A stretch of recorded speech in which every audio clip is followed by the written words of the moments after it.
Now for a story you'll only see on KITV4 News. The state's unemployment trust fund is expected to run out of money next month. But that's actually good economic news because the fund was supposed to go broke back in October. KITV4's Kyoki Kerr with the exclusive story. Kyoki. Laura, this is the first time in more than 30 years that the state will have to borrow from the federal government to keep paying unemployment benefits here. But state officials say the economy is slowly recovering, so they won't have to borrow as much money as soon as originally expected. More people have jobs in Hawaii compared to earlier this year. The unemployment rate has fallen from 7% in January to 6.4% this fall.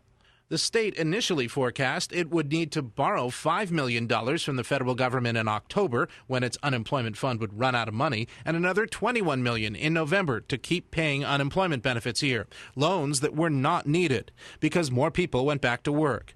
Instead, the state expects to need a $19 million loan from the feds in December. It shows that the economy is getting much better despite the fact that the trust fund took a hit.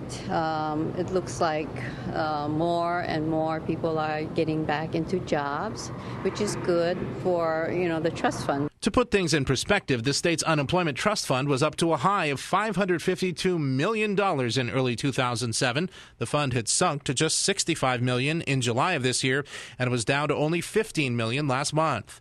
Hawaii will join 32 other states that have already borrowed $40 billion to cover shortfalls in their unemployment funds during the recession. Darcy Souza of IAEA left the Honolulu Unemployment Office this afternoon worried when we told him the fund that pays his benefits is going broke. I put money into the system, so this is actually my first time ever trying to get benefits. So being that I have been a hard worker, I'd like to try and take advantage of that in the downtime until I get something more permanent. They should not worry about getting their unemployment benefits. They will definitely get paid.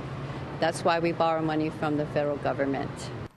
Now, the state expects to keep borrowing from the feds for unemployment until around April of 2012 and won't have to start paying 4% interest on that money until next September. Laura? All right. Thanks, Kyoki.